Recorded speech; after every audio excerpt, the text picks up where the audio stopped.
بسم الله الرحمن الرحيم. الحمد لله رب العالمين، وأشهد أن لا إله إلا الله وحده لا شريك له، وأشهد أن محمدا عبده ورسوله صلى الله وسلم عليه وعلى آله وأصحابه أجمعين. أما بعد، أيها الإخوة المستمعون الكرام، لا نزال في باب الرجاء.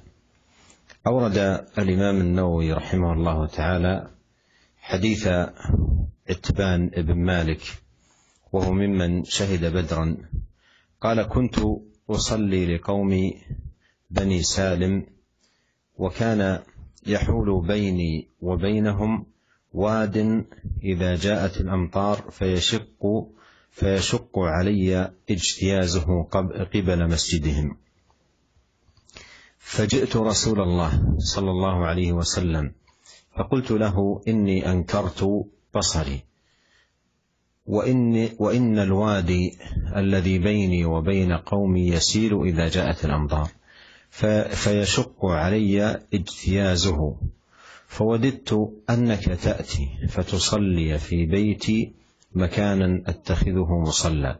فقال رسول الله صلى الله عليه وسلم: سأفعل.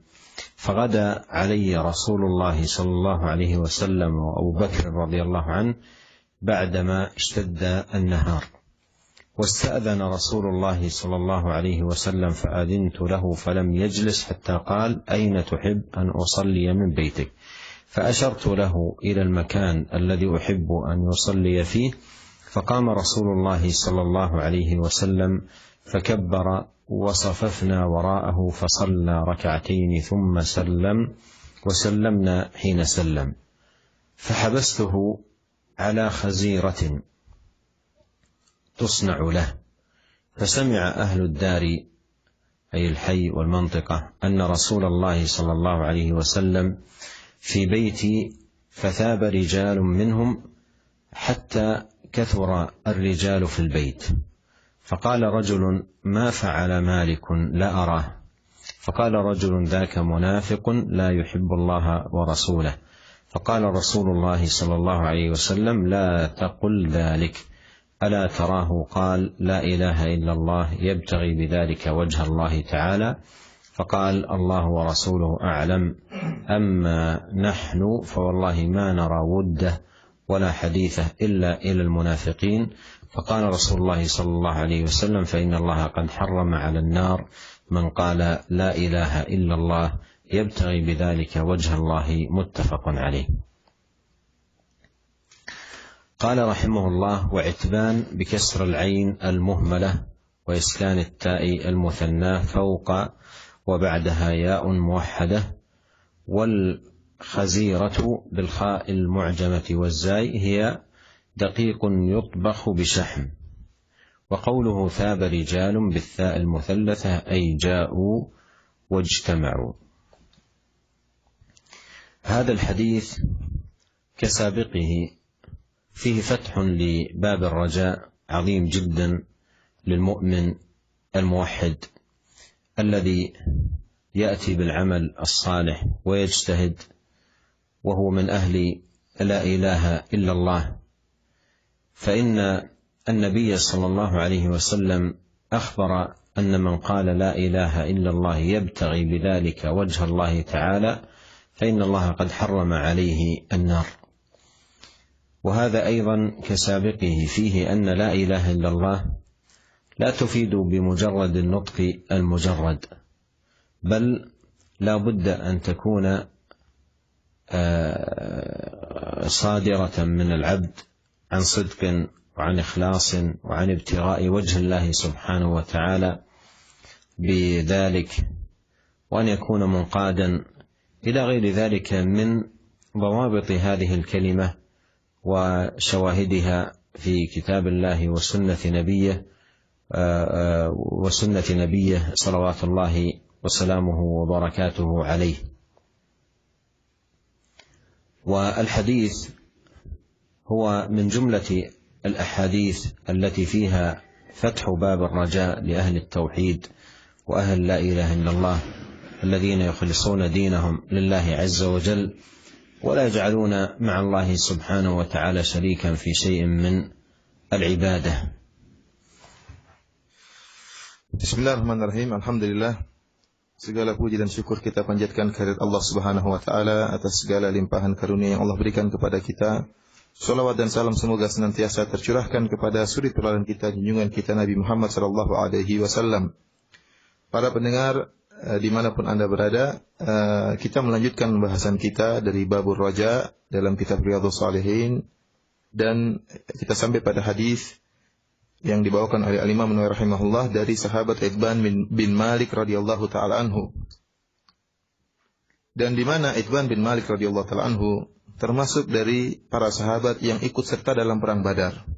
Beliau berkata, Itban radhiyallahu anhu berkata, "Aku salat menjadi imam bagi kaumku Bani Salim. Akan tapi antara aku dengan mereka ada sebuah lembah yang jika datang hujan, maka sulit bagiku untuk melewati lembah tersebut menuju masjid mereka. Maka aku pun mendatangi Rasulullah SAW. Jadi lembah tersebut kalau tidak musim hujan kering, akan tapi jika datang musim hujan, maka dipenuhi dengan air sehingga sulit bagi Itban untuk sampai ke masjid mereka untuk mengimami mereka. Maka aku pun mendatangi Rasulullah SAW. Lalu aku katakan kepadanya, wahai Rasulullah, sungguhnya penglihatanku sudah melemah. Dan sungguhnya ada lembah yang ada di antara aku dengan kaumku. Di situ air mengalir di lembah tersebut. Maka sulit bagiku untuk melewati lembah tadi. Maka aku ingin agar engkau datang.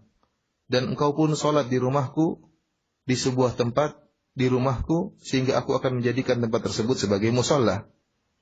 Maka Rasulullah SAW berkata, Sa'af'al, aku akan melakukannya. Maka Rasulullah SAW pun mendatangiku, ya, dan juga bersama Abu Bakar radhiyallahu taala anhu tatkala sudah sangat terik matahari. Kemudian Rasulullah SAW minta izin untuk masuk dalam rumahku bersama Abu Bakar, maka aku pun mengizinkan beliau. Dan beliau belum sempat duduk di rumahku sehingga beliau berkata, "Aina tuhibbu an usalliya min baitika?" Di mana tempat di rumahmu yang kau ingin aku salat di rumahmu? Maka aku pun mengisyaratkan ke sebuah tempat yang aku ingin dan aku suka agar Nabi sallallahu alaihi wasallam salat di tempat tersebut. Maka Rasulullah sallallahu alaihi wasallam pun salat, kemudian bertakbir, dan kami pun membuat saf di belakang Rasulullah sallallahu alaihi wasallam. Kemudian Rasulullah SAW pun salat 2 rakaat, kemudian beliau pun salam dan kami pun salam tatkala Rasulullah SAW mengucapkan salam, yaitu di akhir salat beliau. Lalu aku pun menahan beliau untuk dengan menghidangkan kepada beliau sebuah makanan yang disebut dengan khazirah, yaitu sebuah makanan yang merupakan terbuat dari daging dan tepung, ya, dicampur semacam minyak, ya, dicampur dengan tepung yang dibuat untuk Nabi sallallahu alaihi wasallam. Fasami ahlud dar, maka penduduk kampungku, ya, mendengar kedatangan Rasulullah sallallahu alaihi wasallam di rumahku. Maka datanglah banyak orang, ya, menuju rumahku sampai akhirnya banyak sekali orang di rumahku. Maka Rasulullah SAW pun bertanya, "Ma fa'ala Malikun la arahu?" Di mana si Malik? Aku tidak melihatnya. Maka ada seorang yang berkata, Malik itu adalah munafik. Dia tidak cinta kepada Allah dan Rasulnya. Maka Rasulullah SAW mengatakan, "La taqul dzalik, jangan kau katakan demikian. Ala tarahu qala la ilaha illallah yabtaghi bidzalika wajhallahi ta'ala?" Tidakkah engkau lihat bahwasanya si Malik mengucapkan la ilaha illallah dengan mengharapkan wajah Allah Subhanahu wa taala? Maka orang ini mengatakan, Allahu wa rasuluhu a'lam, Allah dan Rasul yang lebih mengetahui. Adapun kami tidak melihat, ya, kami tidak melihat kecintaannya. Demi Allah kami tidak melihat kecintaannya, dan kami tidak melihat pembicaraannya kecuali kepada orang-orang munafik, yaitu si Malik. Maka Rasulullah SAW berkata, "Fa inna Allah qad harrama 'alan nari man qala la ilaha illallah yabtaghi bidzalika wajha Allah." Sungguhnya Allah telah mengharamkan atas neraka bagi orang yang mengucapkan la ilaha illallah yang dia mengharapkan wajah Allah dengan ucapan la ilaha illallahnya tersebut. Para pendengar yang dirahmati oleh Allah Subhanahu wa taala, hadis ini sebagaimana hadis-hadis yang lalu yang telah disampaikan oleh Al-Imam Nawawi rahimahullah dalam bab raja, yang berikan faedah yang sangat agung, ya, tentang seorang yang dia mengucapkan la ilaha illallah, kemudian dia melakukan amalan saleh, kemudian dia bersungguh-sungguh dalam mengamalkan amalan saleh. Maka Nabi SAW telah mengabarkan di penghujung hadis tadi bahwasanya barang siapa yang mengucapkan la ilaha illallah, ya, ya, dengan mengharapkan wajah Allah Subhanahu wa taala, maka fa innallaha harrama 'alan nar. Allah Subhanahu wa taala mengharamkan neraka untuk menyentuhnya. Ini merupakan keutamaan yang besar bagi orang yang mengucapkan la ilaha illallah. Dan hadis ini juga sebagaimana hadis-hadis yang telah lalu, bahwasanya la ilaha illallah tidak akan memberi manfaat kalau hanya sekedar omongan, hanya sekedar ucapan. Akan tapi tatkala seorang mengucapkan la ilaha illallah, maka harus ucapan tersebut timbul dari persyaratan yang telah dijelaskan dalam hadis-hadis yang lain. Dalam hadis ini disebutkan, kata Nabi sallallahu alaihi wasallam, ya bataghi bidzalika wajh Allah. Tatkala dia mengucapkan la ilaha illallah, bukan hanya omongan kosong, bukan hanya ucapan, tetapi ucapan yang timbul dari pengharapan untuk mengharapkan wajah Allah Subhanahu wa taala, dari keikhlasan, dari inqiyad, tunduk kepada Allah Subhanahu wa taala, dan dari sidq, yaitu jujur, ya, dari isi lubuk hati yang paling dalam. Para pendengar yang dirahmati oleh Allah Subhanahu wa taala, karena syarat-syarat ini telah ditunjukkan oleh hadis-hadis yang banyak yang menjelaskan bahwasanya la ilaha illallah tidaklah bermanfaat hanya sekedar diucapkan, akan tapi harus disertai dengan kejujuran, harus disertai dengan keikhlasan, harus disertai dengan inqiyad, tunduk dan patuh kepada perintah Allah Subhanahu wa taala, dan perkara-perkara yang lain yang telah dijelaskan dalam hadis-hadis yang lain. Oleh karenanya hadis ini merupakan termasuk dari hadis-hadis yang memberikan harapan besar bagi kaum muslimin, bagi kaum mukminin, bahwasanya barang siapa yang mengucapkan la ilaha illallah, kemudian dia mengucapkannya dengan ikhlas, maka diharapkan dia tidak akan disentuh oleh neraka jahanam.